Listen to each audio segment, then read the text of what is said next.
All right, guys, we're at this. Well, this is my last video of this trip. I probably here. This is like a dungeon, Barry said, but not really. But man, this is the record company building, and that's a tower of some sort.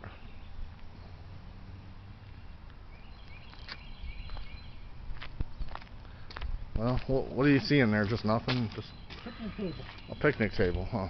Nothing more than that? Huh. Pretty weird, huh? Have you ever been down that road, that straight ahead down here? Yeah. What takes you down there? That's the bike trail. Okay. Right here's the Hall of Fame. Hall of Fame for what? People who they made records for. Oh, record See, each Hall one of of Fame. these is records with different people's names. Oh yeah.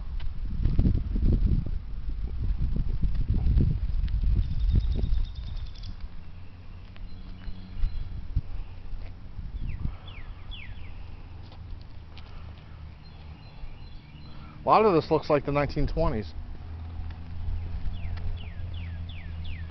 Alberta Hunter, considered the first lady blues singer. Hunter is a singer. She recorded for Guinness in 1924.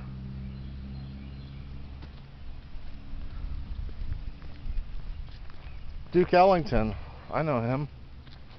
A jazz composer, pianist, band leader, reward Kennedy. Duke Ellington was among the most accomplished musicians of the 20th century. He recorded for Guinness in 1926. Wow, that's pretty cool. So he lived from 1899 to 1974. That's pretty cool. Because I'm a Duke Ellington fan. Yeah. Jelly Roll Morton, sweet. I know a lot about him. I used to write him down in the 90s because I was into jazz and stuff. Jelly Roll Morton recorded in Richmond for the Gannett label with the New Orleans Rhythm Kings and on solo piano, recording many of his celebrated original songs. Donated in memory of Rose Gannett Morton, 4th president of the Star Piano.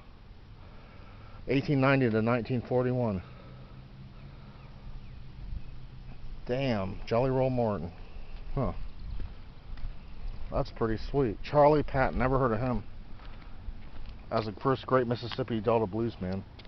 1929, huh. So they have, this one's wiped out. Yep, somebody busted him. Someone must not have liked him. Fats Waller, never heard of him. 1960s. He recorded in 1924 for Gannett. Gene Autry, I've heard of him, but I've never heard his music. Early country music star Gene Autry, first recorded for the Gannett, 1929. Huh. He's famous. 1907 to 1998. Well, so he died in 98 when I went to Israel. Year of 98. I was just a year out of high school. New Orleans Rhythm and Kings. The New Orleans Rhythm Kings made their recording. Wow, it says Bix Burdbeck. I heard of him. Benny Goodman, of course. Jimmy McPartland. Yeah, Bix Burdbeck was more like Dixieland music. Like he was like more like. That's kind of cool. I've heard that name. He was a good musician. Fletcher Henderson. Never heard of him. His name sounds familiar. Don't even remember. Oh, Coleman Hawkins. Cool. I'm a big fan of Coleman Hawkins. 1926. He plays the trumpet. There's one song I like with Coleman Hawkins. There he is, Bix Burnett. His name's hard to pronounce. Burdbeck. I think he went for a Wolverine Orchestra. Ain't that cool? Huh. 1924. Groundbreaking jazz cornetist,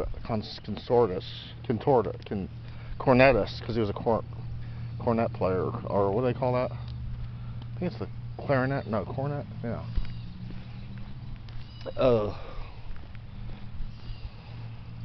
It's cool because some of these names I recognize. That's what's cool about it.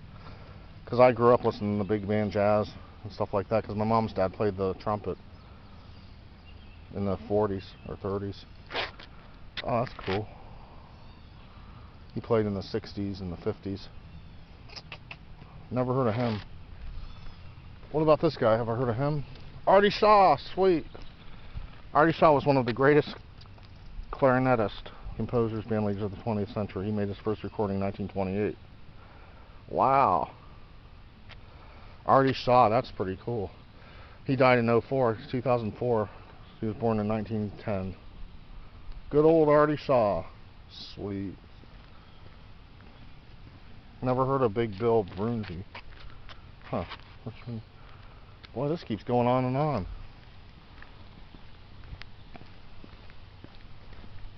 Sidney Bechet, never heard of him. 1924. West Banks. Interesting. Dang, this has a lot of history here, Barry. Yep. Vernon Dalhart, never heard of him.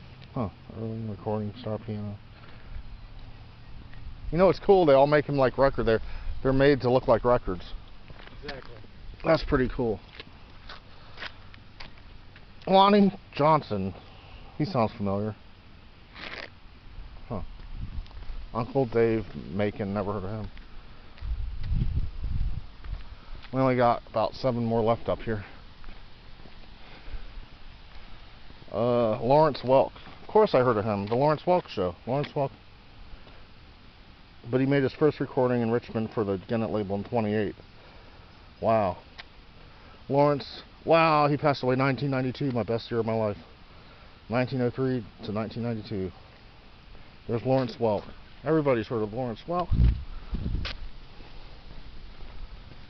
The Pace, All I remember is a bunch of bubbles on the TV show. Pace Jubilee Singers, never really heard of them. Boy, it's muggy and humid out here. I don't like this muggy weather. Black Patty. Pace, that's kind of cool. Blind, oh, I thought it was going to be Blind Melly Jelly, Blind Lemon Jefferson. Blind Jefferson was widely influenced as a country blues singer, guitarist, and songwriter. Huh.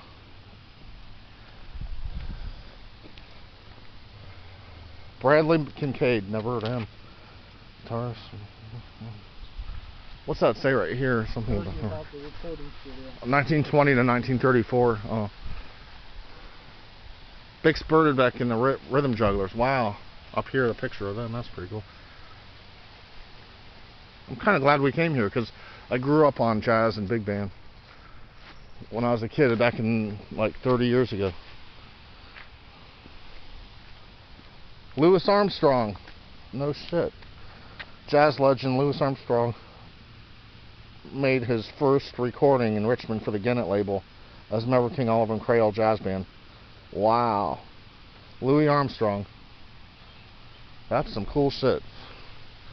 What's across there? A creek? A river? I wonder what river that is. There he is, Coleman Hawkins. Damn, he died when my brother was a year old. My brother was a year old in 1969. He turned 1 year old August of 69. It says Coleman Hawkins transformed the tenor saxophone from a novelty instrument into a cornerstone of jazz. He recorded with Fletcher Henderson's orchestra for Gennett in 1926. That is cool as hell. Coleman Hawkins was a badass on the sax. But got back in the 30s. King Oliver, he sounds familiar. Jazz pioneer King Oliver. Huh. Kind of cool. Got a couple more up here. Guy Lombardo. Sounds a little familiar. Oh, it's weird. I've heard that name from somewhere. Guy Lombardo, but I just don't know where I heard his name from. Wendell Hall. Never heard of him. He made the uke popular, I think, the ukulele. Yeah, that's the ukulele. Kind of cool. Boy, he passed away the same year as Coleman Hawkins, 1969. Huh. Who's this last guy? Georgia Tom. Never heard of him. Georgia Tom, after he's made famous for writing and performing gospel music. Champion, Georgia. I heard of Dorsey. Tom Dorsey was a jazz player. But his last name is Dorsey. I wonder if he's related to the other Dorsey that was a jazz artist. Well, that's it, unless you want to go on the bridge over the river. And that's that big building we were looking at. Yep. Oh yeah, we could take a look over the river while we're already over here. Yeah, might as well. No, there's a hop, skip, and a jump over there. It's not like it's a mile. Oh, that was pretty neat, Barry. Seeing those. that label, the fact that they did labeling, like this company was part of their music. And they're like world famous people. Oh shit. Does a lot of people know about this place, Barry? Does a lot of tourists come here? I only found out about it because I came down this bike trail and it was on the bike trail. Oh. I'm just wondering if people like come from all over to see this. So there's a view over the river right over across here? I think so. Should be a bridge right over it.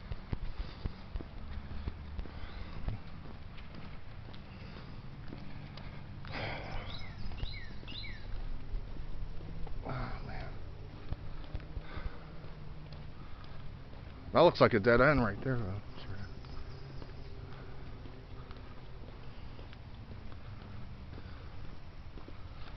Yeah, it's a bridge indeed.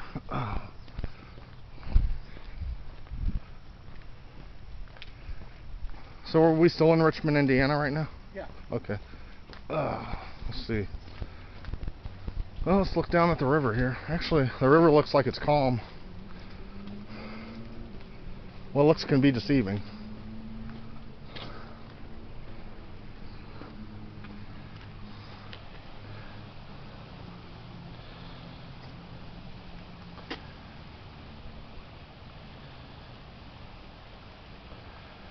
The river doesn't look that, looks like it would be pretty swimmable.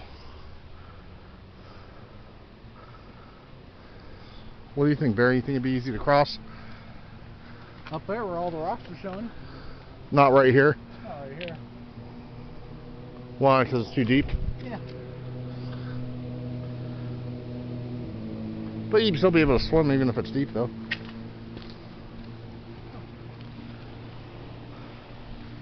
As long as you know how to swim, right, Barry? Right. Okay. That's kind of cool. Alright, guys. Well, we're signing out right now. Hope you guys enjoyed. Got anything to say, Barry? Nothing to say. Alrighty.